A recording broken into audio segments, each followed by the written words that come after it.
we got the last clap in right on time. The last clap. Thank you, Charlie. Ladies and gentlemen, boys and girls, friends, Romans, and countrymen, we need both your ears tonight. And I'm telling you the truth. We need both of your ears tonight because you're going to hear some things. Whether you're down the street, around the corner, across America, or somewhere around this great big world, thank you for tuning in. And we have another humdinger of a show. And so there is my co-host out of Columbus, Ohio, Ed Temple. Ed, how you doing? And your mic is muted. I'm disappointed you didn't say sidekick, and I was starting to get used to that name. No, not true. And most importantly, we have with us tonight Nerea, the fiddler. Hi. And you are in for a treat. We're going to talk about some of the history behind the fiddle, the violin, and as I said in our pre-show, I don't know a whole lot about it, except I like to watch a good fiddler in a band or performing. Outside of that, I know nothing about a fiddle or a violin. But she's going to answer all the questions. And speaking of questions, that's what we want you to do. Come in, put your comments up, say hello, ask questions. Come on in and participate and share. Call people, tag people, the whole routine. Get them out there and tell them that the George Espinlove Show is on live right now. We are live streaming into our Facebook page. We're live streaming into YouTube. We're live streaming into Twitch TV. We're live streaming into Twitter. So we are out there. We are live streaming, floating through cyberspace. So there we go. Nerea, you have had quite a musical life. Is that the way to put it? You can put it however you'd like. Give us some of your background. Where you're from? I know you was born in California. Is that right? Yes, I was born in California, but by the time I was 5, my family immigrated to Canada. My mother's from Spain originally, and my father's French. So by the time I was born, I was already a big mix. I didn't have the choice. And then I grew up in Canada. I learned how to play the fiddle there on the East Coast. I grew up in a province called Nova Scotia. There's a lot of fiddling over there. But when I was a teenager, we moved to France, and then I learned their local music.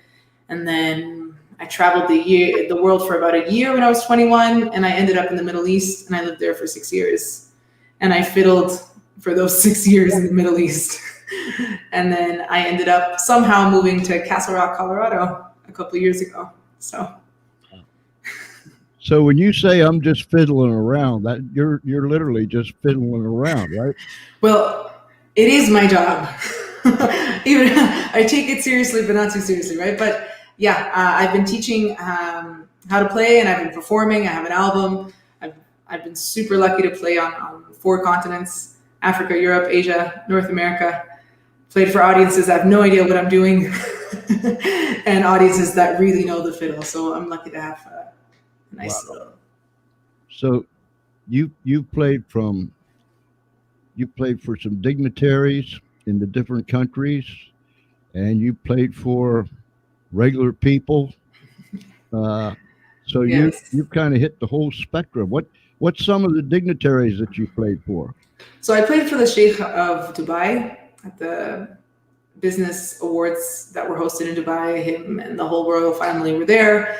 I was very lucky. I played for the representative of the Queen in Canada. I played for all sorts of people. And I played for crowds of 4, and I played for crowds of 17,000. So.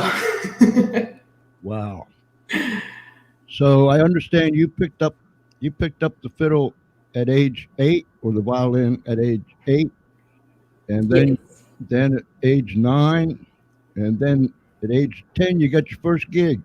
Yes, I got my first gig at the Museum of Civilization in Ottawa, Canada, for Canada Day, which is like the 4th of July here. And that was my first gig. I remember being so nervous. having a list of tunes written out and, you know, ready, and I'd practice and practice for it. And that was my first paid gig. It took me a good 6 years to get another paid gig after that. But that was my first, not 6, I'm exaggerating, probably 4 or 5. But that was my first paid gig when I was 10. Wow. Ed, you got any questions? Yeah, actually I do. Are you able to play The Devil Went Down to Georgia? That is the most commonly asked question in Colorado. I have to learn it. I haven't, you know, moving from the Middle East to here, I've had to adapt my repertoire. What we get asked over there is not the same as here, but I should definitely learn that one. I will. I promise you I will. I'll be back and I'll learn it and play it for you. That was a good one, Ed, because I never even thought of that. That's a good song. Well, it's the only song anybody ever knows on the fiddle. That's right. Not that none of it, you know, it all sounds, you know, I don't say it all sounds good. A lot of it sounds good to me. I just don't know what the heck I'm listening to. No, I agree. Devil Went Down to Georgia is a pretty good one. Can you, will you play us something? Sure, I'll play you something. Let's see. I'm going to play you a couple of reels.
Wow.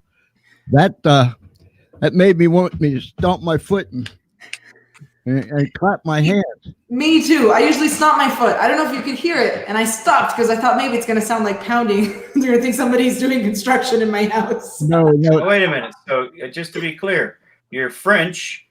You have French in you. You have Spain in you. Yes. And you're playing music from England, or yeah, it's originally you could say most of the music is Scottish and Irish, but I've played everything. But yes, it's Celtic music. Now I've done my DNA, and I'm usually the person with the darkest hair at any Celtic festival. Okay, wait a minute, George. But I have Irish blood. George, I want to hear a correction here. I heard Celtic. Oh, is it Celtic or Celtic? You can pronounce it both ways. You just got away with one, George. No, I'm serious. You can pronounce it both ways. I got saved, Ed. You didn't catch me. So it's a Boston Celtics. Yeah. So tell me something. There, Mrs. Espinlove said that was awesome. Wow. Tell me about this Celtic step dancing and the tradition. Did I read correctly? It was started back in the 1700s, or was it before then? So this Celtic music or Celtic music and dance started before, but it arrived to Eastern Canada in the 1700s. In the 1700s, the British kicked out a lot of Scottish people from the Highlands because they wanted to raise sheep. So they kind of forced them out of their homes, got them on boats, and sent them to the New World. And a lot of them ended up in what's today called Nova Scotia, Newfoundland, and with them they brought their music and their dance. And seeing that area, it snows so much there. It's very isolated. There's a lot of islands that were not communicated to the mainland. They were able to keep these old traditions. And some of them, like the step dancing, it practically disappeared in Scotland. It had almost vanished, and people from Canada went to Scotland and retaught those dance steps. Because you hear a lot of Irish dancing, but the Scottish dancing isn't as popular. They're very similar, though. They're like variations of tap. You could say tap and clogging come from the English. Irish dancing is a little bit similar, but a little bit different at the same time. And the Scottish have their own style. It's like an accent. They have a different accent when they dance. Hey, that leads me to this. If I get the right one here. Ladies and gentlemen, watch this. I wish I always do it wrong. I wish Ed was running this screen share thing because he's good at it. Where am I at here? This one. Ladies and gentlemen, go play some of this. Now, you watch.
Wow. If Ed, could you see you and I trying to do that? We could try to do it. It wouldn't work, but we would try. You never know.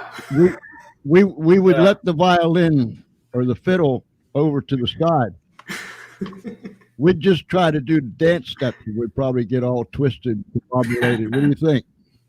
I don't think I could do either one. So, but the bottom line is, though, that is a lot of fun. I could really enjoy that. It's very unique, and it takes a lot of talent, obviously. And one thing about the violin, I have not met too many people that can play it without making a mistake. Yeah. Nerea, where was that clip that we just showed? That clip was actually in Dubai. You had mentioned it to me earlier, and I wasn't sure which one you're talking about. This was in Dubai. I think it was 2017. It was around Canadian Thanksgiving, so October. And I think it was the Canadian Business Council had a gala dinner to celebrate the 150th birthday of Canada. And they had like business councils around the world, and the embassies participate, and that was a show we did for them in Dubai to celebrate 150th birthday of Canada in Dubai. How do you when did you start this Celtic Step Dancing? How young were you? So when I was a kid, I would go to square dances. Square dancing, you'll dance in groups, right? It's kind of like contra dances. And people will do the steps as they do it. And I always wanted to learn how to do them. So I took a workshop, and then there was a summer camp, and we could have we did fiddle mostly throughout the day, but they gave us some fun activities, and one of them was dancing. And that's where I started at the camps to learn my first few steps. And then I took a little course at a community center. It was like an 8-week dance course. And then everyone in Nova Scotia that plays the fiddle usually also knows a few steps. So you'll always be like waiting behind the stage. Do you know this step as a kid? No, I know this step. And we'd share steps. And that's how I started. The two at the same time, I probably started trying when I was like 15, 16. And then by the time I was 17, I really got it. Can you play some square dance music? Yes. So the square dances that are played in Nova Scotia are usually either jigs, and they'll sound a little like this.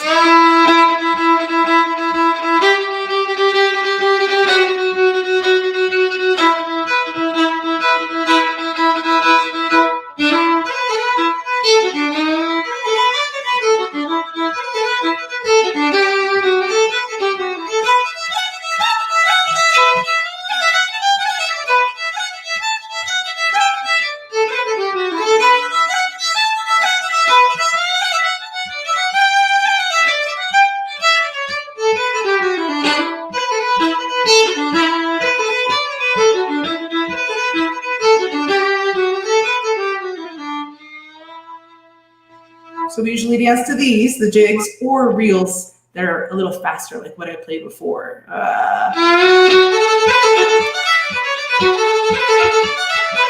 And there you get out of breath.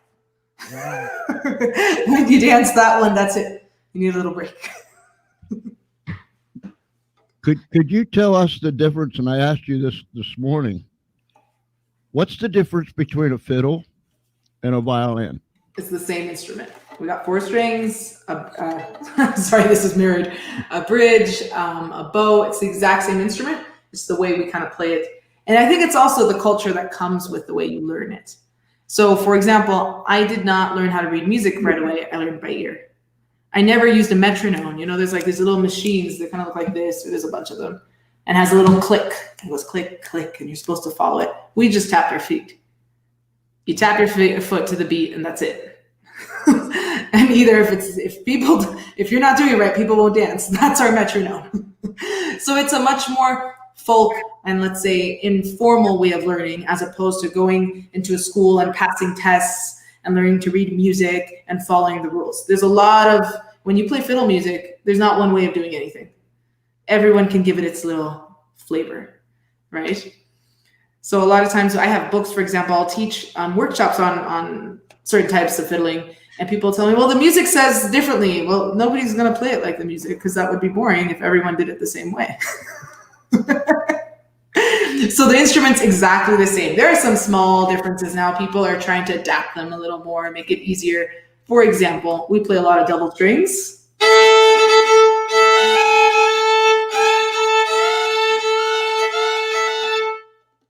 You could, if you have a lower bridge, it's easier to do that. All right, but I mean, if you're a fiddler, it doesn't matter what instrument you pick up, people will notice it. And if you're a very classical player, it doesn't matter what instrument they pick up. They can try to play some of these tunes, but you'll hear the difference. It's almost like an accent again. Ed, you look like you got a question. I just want to know if, can you play a love song? Well, what do you define as a love song? No, really, because around the world, I remember playing for weddings in Dubai, and they're like, can you play something like Sweet? And what I considered sweet, they can We had to. Okay. How about well, your interpretation of a love song then. Do you know the song "Let Me Call You Sweetheart"? I'm sure George does.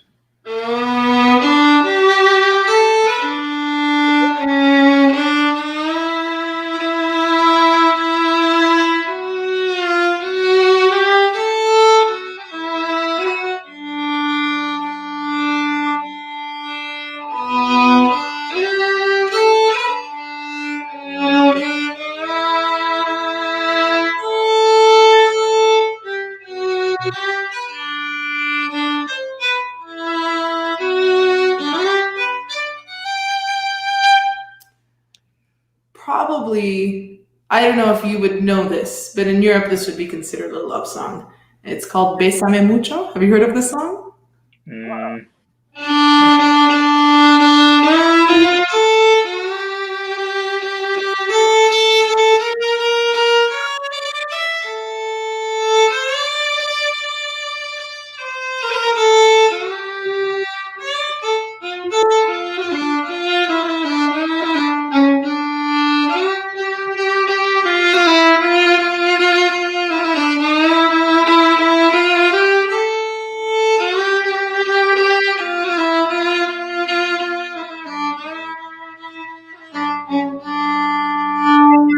There's so much love in the world. How can we choose one song? And so you've done that before in front of like a table with a couple, you know? For weddings and for especially in Dubai for corporate events. Not so much like a romantic dinner, but I did play once. I had a very odd gig. They called me up in Dubai and they said, "We need a violinist." It was in 2 days, and they're like, "You just cannot speak Russian."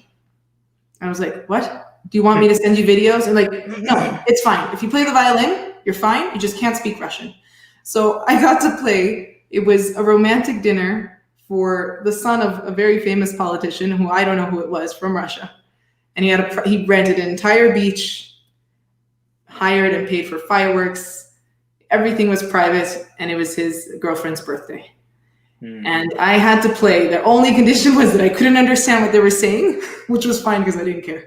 And then the moment the girl stepped on, there was this whole little pathway with rose petals, candles to get to their little table, which was on the edge of the beach. And the moment I had to be hiding, the moment the girl stepped on the little path of flowers, I had to start playing.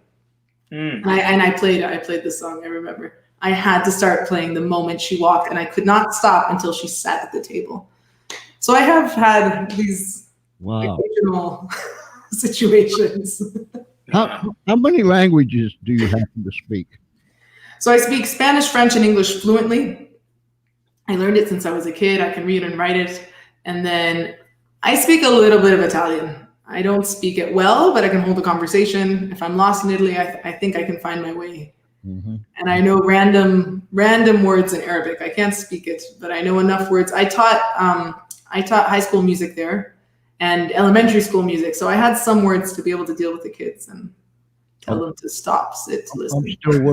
I'm still working on that English thing. 72 years, I don't have it right. Probably won't get it right. Never will get it right. Well, we understand you, and that's what counts. Yeah, I've got my own language. It's called the Espanol word.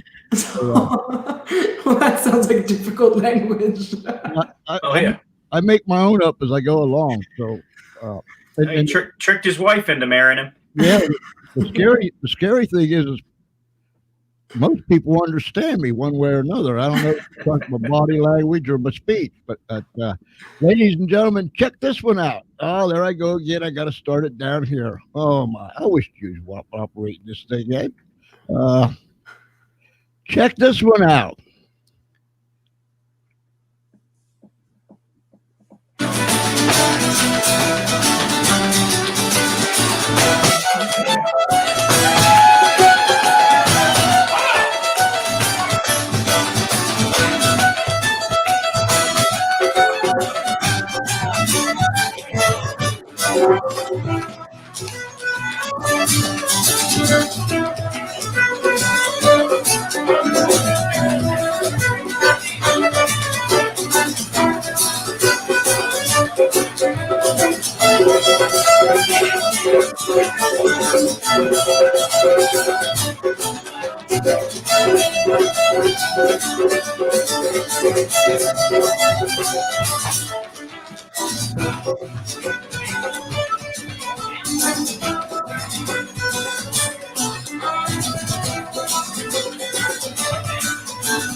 Wow.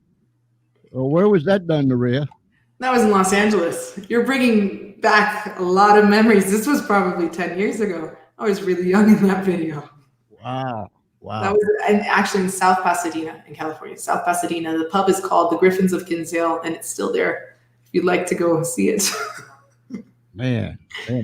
It takes a lot of energy to do that step dancing and playing the fiddle at the same time. Yeah, I get very hungry. After a show, I'll get very hungry.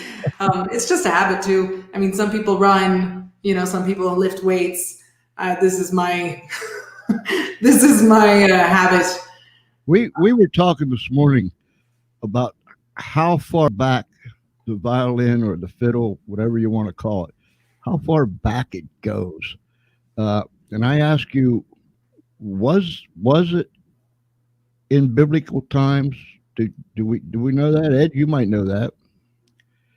I know there was harps in biblical time because David used to play the harp. Yeah, I don't know what year it was when it was called a fiddle. I don't know either. So I have been looking and I didn't find a clear answer. I know they've existed for a long time and maybe in different parts of the world, right? Maybe it wasn't here yet, but in Asia, you'll have a similar instrument. It used to be played like this. All right, the violin, it's not until the recent history, a few hundred years ago, where they brought it up. But they used to play like this and it wasn't as fancy. I have what could have been considered something like an older violin. Here, I'll show it to you. Oh yeah, this is cool. I like this. And there's different variations of this. This doesn't mean they all look like this. This one I got was made originally in Syria. Now it's missing, here's the bow. Yeah. But it's missing, it has to have a little bridge here and a string. All right, but you can still play it. And you'll find in countries such as China and other Asian countries where it's a lot smaller and it's a little circle. The body of the actual instrument is a small little circle, but it still has a string and a bow that's very similar, and you go along. That's interesting. Now that one originated in Syria, did you say?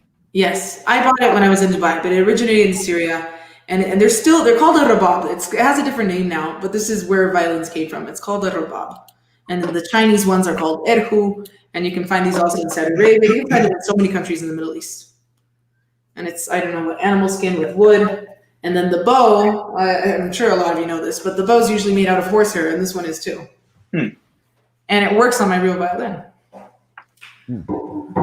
And I'll prove it to you so you don't think I'm lying. Yeah. George definitely thought you were lying. No, I watched it this morning. It works. It works like. Guess what? I'll learn The Devil Went Down to Georgia and I'll come back and play it with this. Oh, yeah. All right. We definitely. So it does work, and it's horsehair. It really is horsehair. I don't know if you can see this.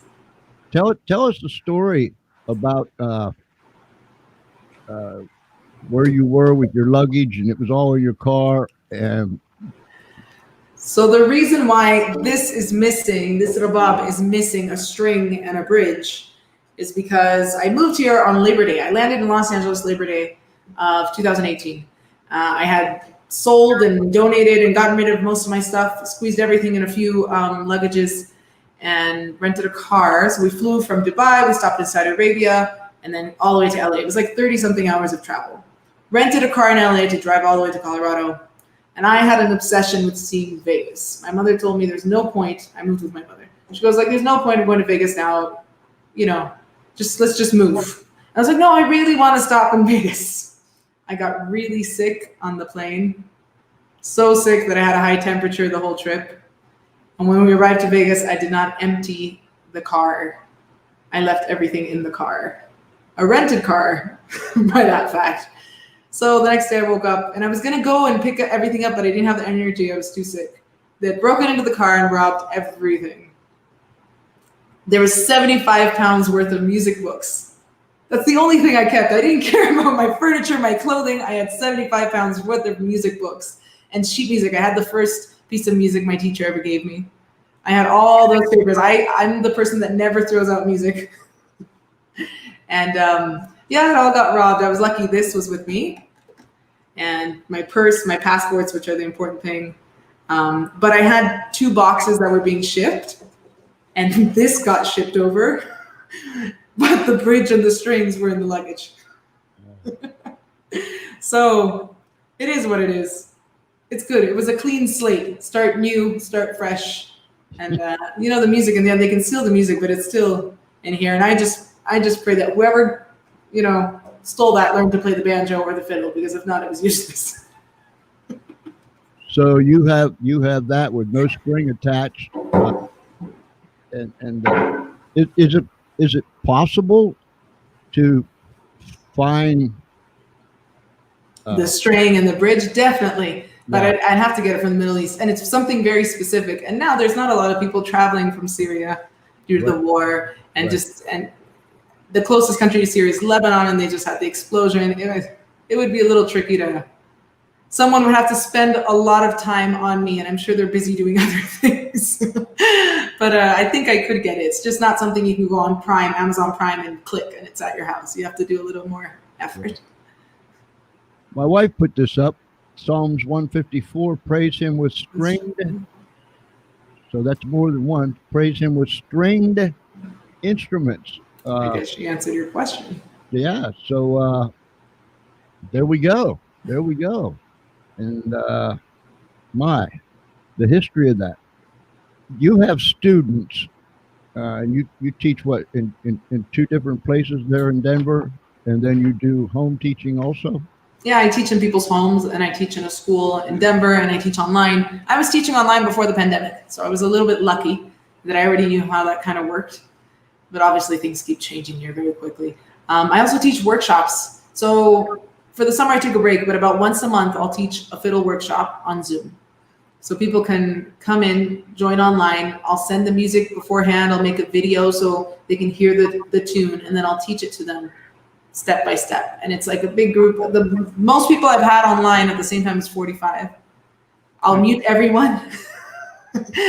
And I'll play a phrase, and they copy it, and they have questions they can ask. And it's a fun little thing. I used to teach workshops in person, and I thought, how can we do this online? And we have people connect from Italy, from Ireland, from Canada, from France, from all around the world, trying to learn a fiddle tune. Wow. Edward? Yeah, well, I'm on, right? I was going to say, can you play something else? Of course. What would you like to hear? Don't ask me The Devil Went Down the Drain. Well, you just played a love song that you liked. Can you play one that maybe you played in Dubai? Yes. I'll play you something. I learned a little bit of Arabic music. Now, Arabic music is very diverse. All right, they speak Arabic in 20 countries, so some of it really sounds like.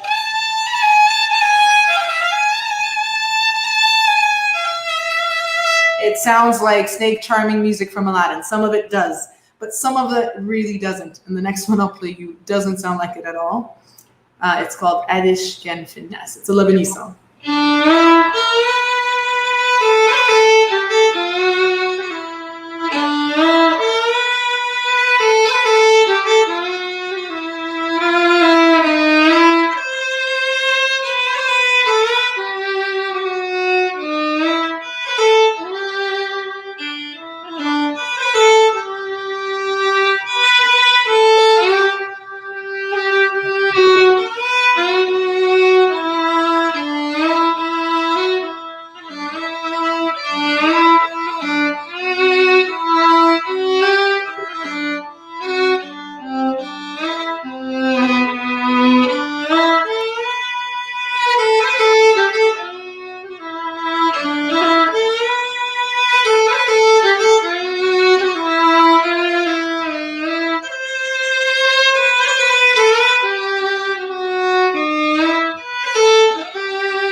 Beautiful.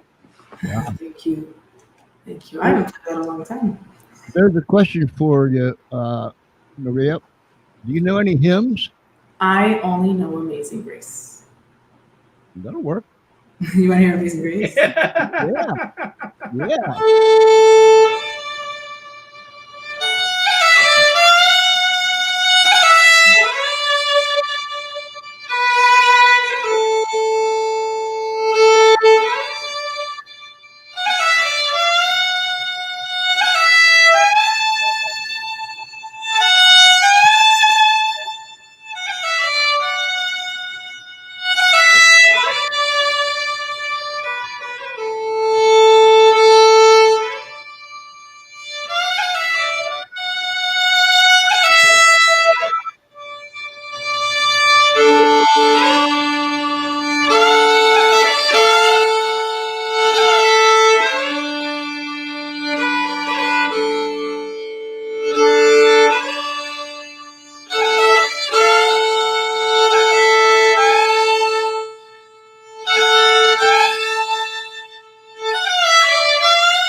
Wow.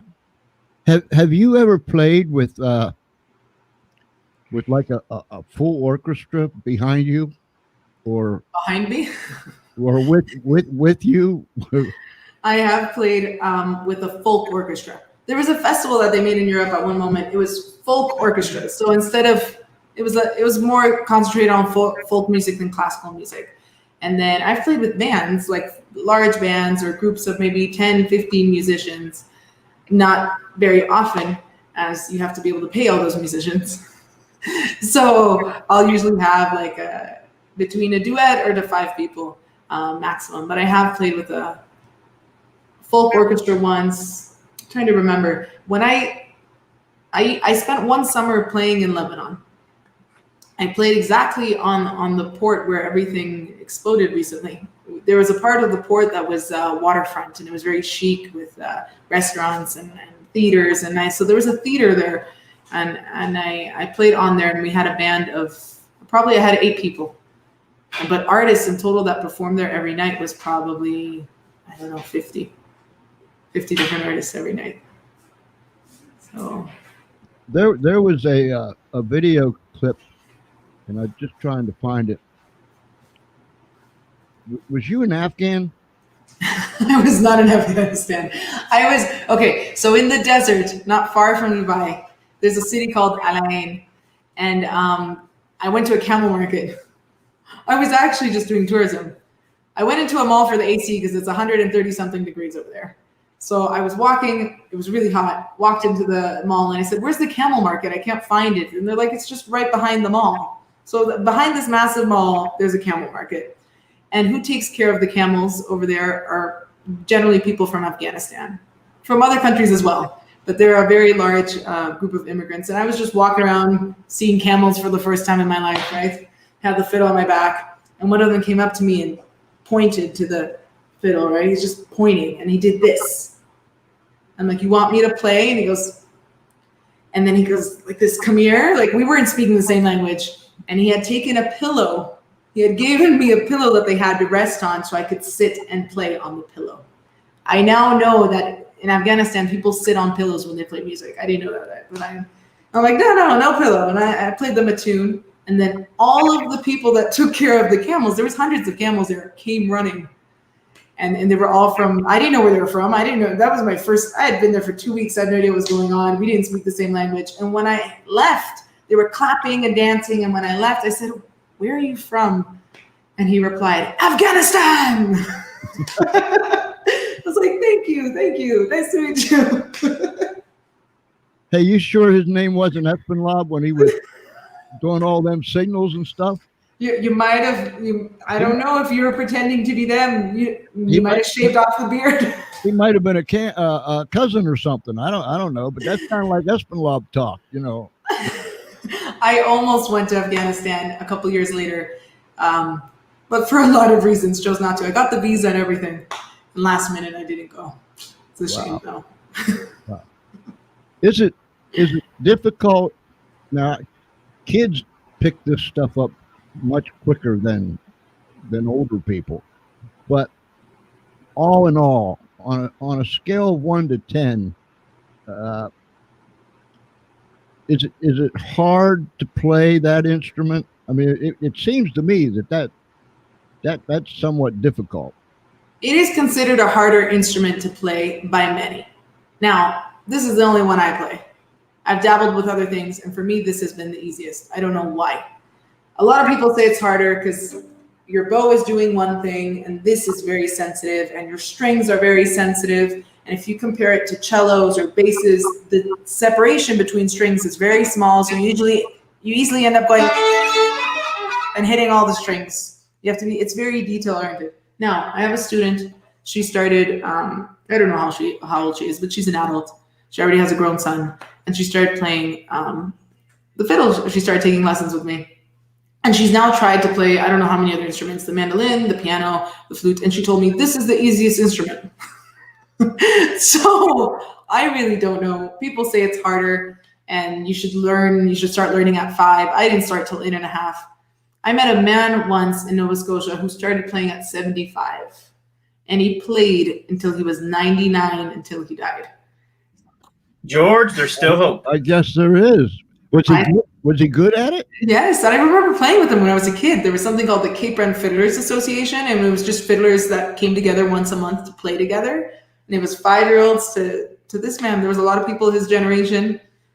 You have to immerse yourself. When you really like something, if you want to be really good at it, whether it be, of course it's easier when you're little, but at the same time, if you don't like what you're doing when you're little, or you only spend 2 minutes on it a day, right. It's like a language. You can be on Duolingo and on apps all day, but until you're not placed in a country and you're surrounded and immersed by it, that's when you'll catch it. So I think it's the same with an instrument. You got to be listening. You got to breathe that music. You can't just practice 30 minutes a day. If you like a specific style, you need to listen to it when you go to sleep, listen to it in the car.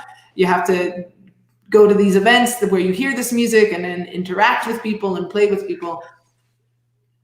I think anything is possible, really. You can start at any age. And that's always been my motto because everyone's different. Some people, maybe when they're kids, I don't know, they're hyper or they're dyslexic and it's harder and they don't understand why. And once they're adults, they understand, oh, this is what I need to do.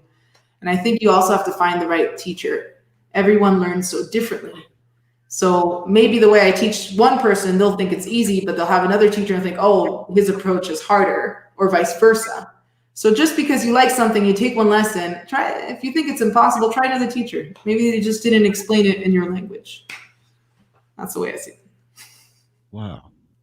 So that bow can only touch one string at a time? No, I can do two. But the thing is, it has to do two when you want it to do two, not when it decides to. So it's a very tiny, okay, here I'm on one string, and here I'm going to switch to the next. It's a tiny little difference. And if I want to go on both, I need to press harder. And if you press harder, then it gets scratchy. So you have to find, it's all about balance. You have to be very light, and you have to be in control, but at the same time, you need to be relaxed, which is everyone's challenge, right? To find balance in everything. And a lot of times just switching strings is a little challenge, or if you don't see very well, or if you see double, some people are like, I don't know what string I'm on. So you have to find tricks that work for you. Wow. Ed? I was going to say, what's your favorite song, and can you play it? I have way too many. And if I did, I'll be here all night. Can I play for you? I'm going to play a set of tunes, okay? There'll be 3 tunes in it. The first one's called Hull's Reel, and it's written by someone from Cape Breton in Canada. Second one is called MacArthur's Road. It's written by an American. And the last one is called The Ale is Dear. And I don't know who wrote it. I think it's quite old. It's quite old.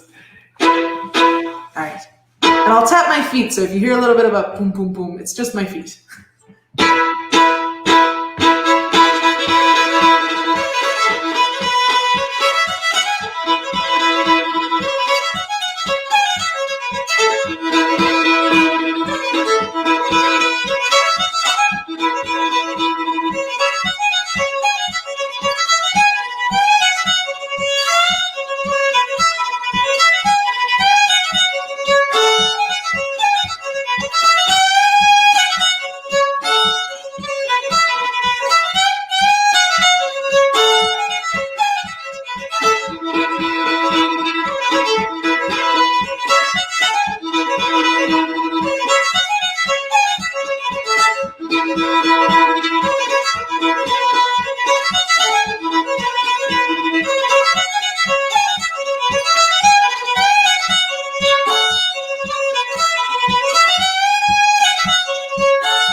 Hey Ed, I'll bet everyone that's watching and everybody that will be watching was tapping their foot.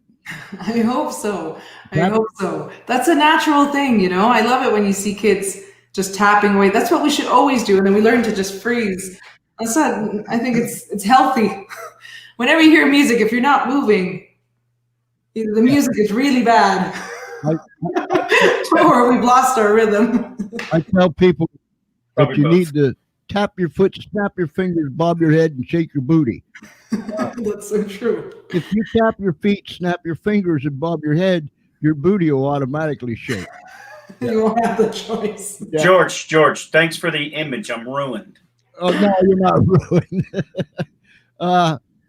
Listen, it is after all these years of doing that, fingers moving on the strings, and is there any physical repercussions that comes?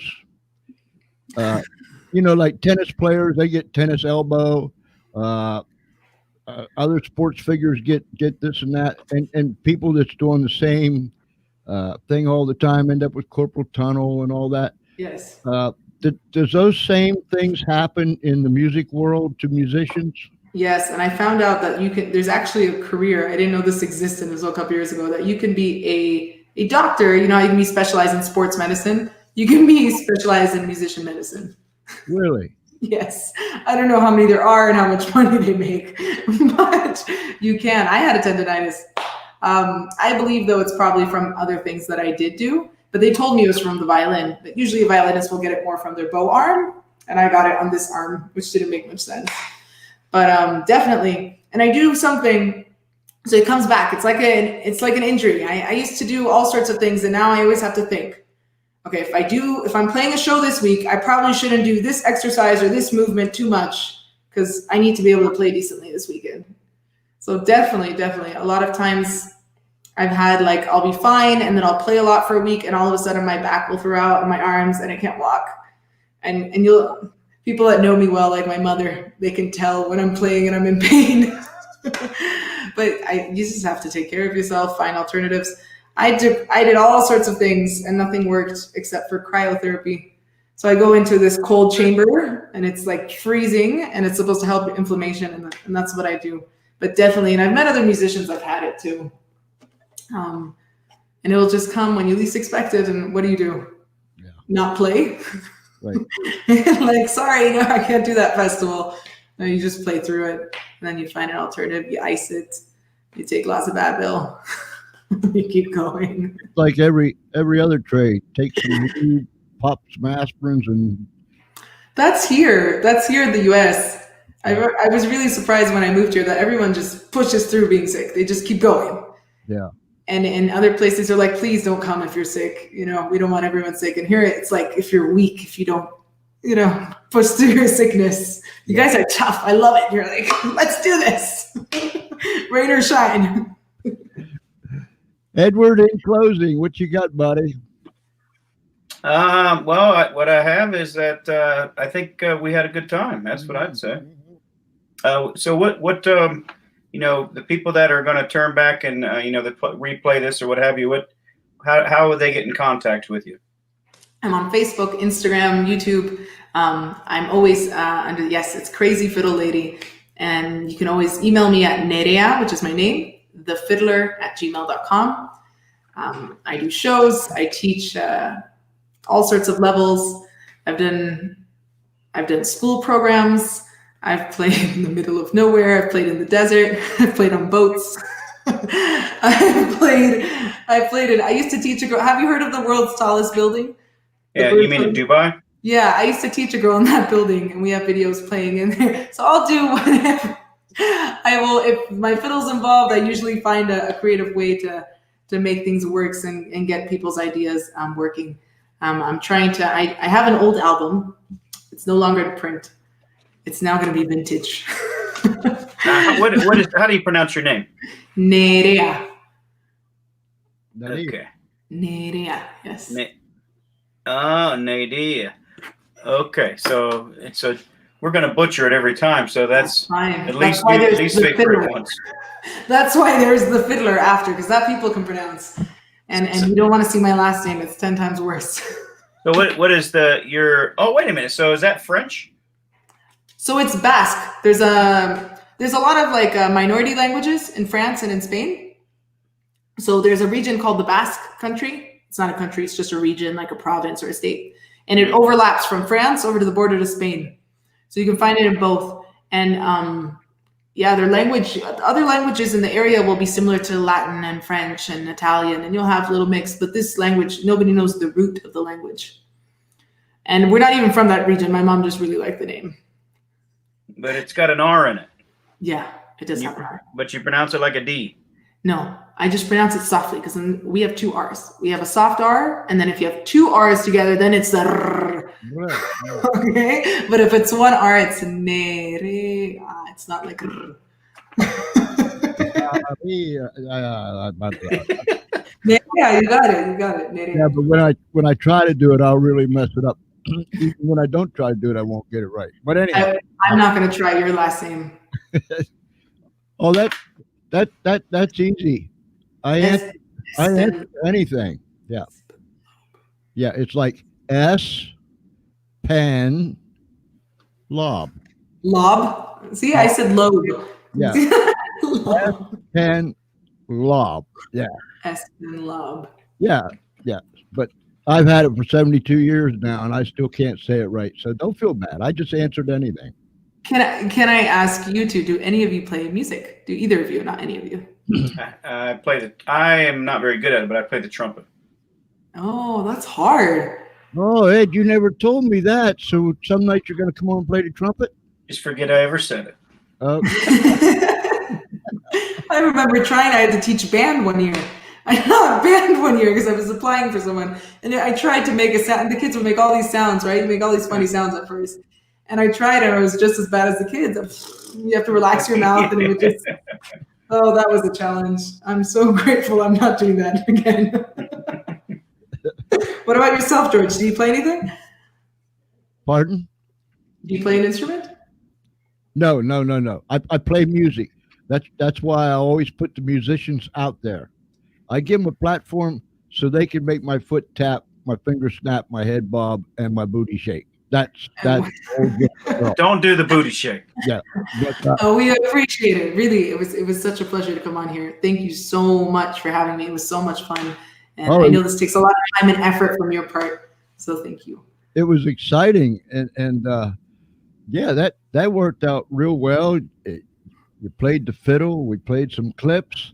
I think people are going to be very well pleased. Not only those that are watching now, but those that are going to be watching later. Man, we appreciate this. Let me do this, and then we'll let you take us out of here by playing something. All right? So, ladies and gentlemen, boys and girls, do this for us as we ask you each and every time we come live. Do this for us. Push this out there. Start those watch parties. Share it. Tweet it. What's the other things? Tag them, email them, call, do whatever you do, but push this thing out there. This has been a lot of fun tonight.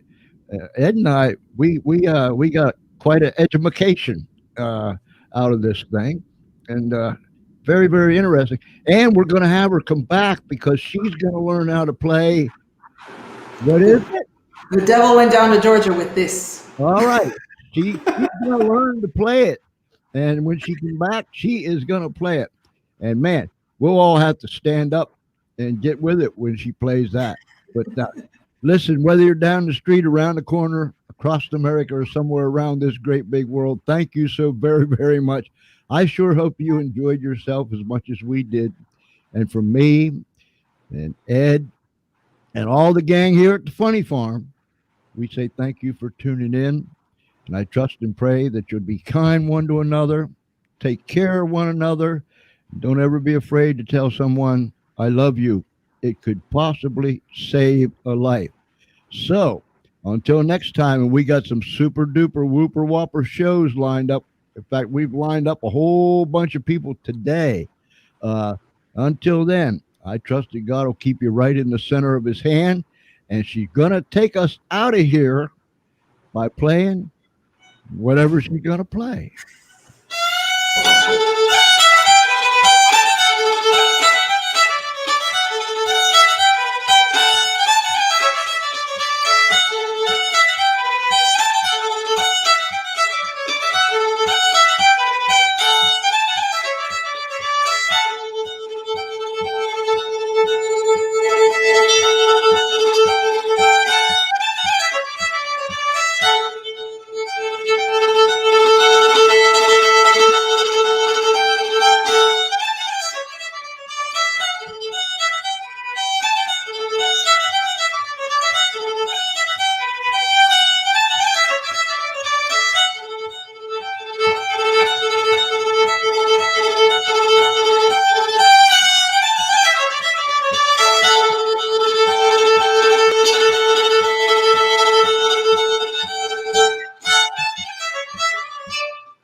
And that was fancy. Thank you very much. Good night, everybody.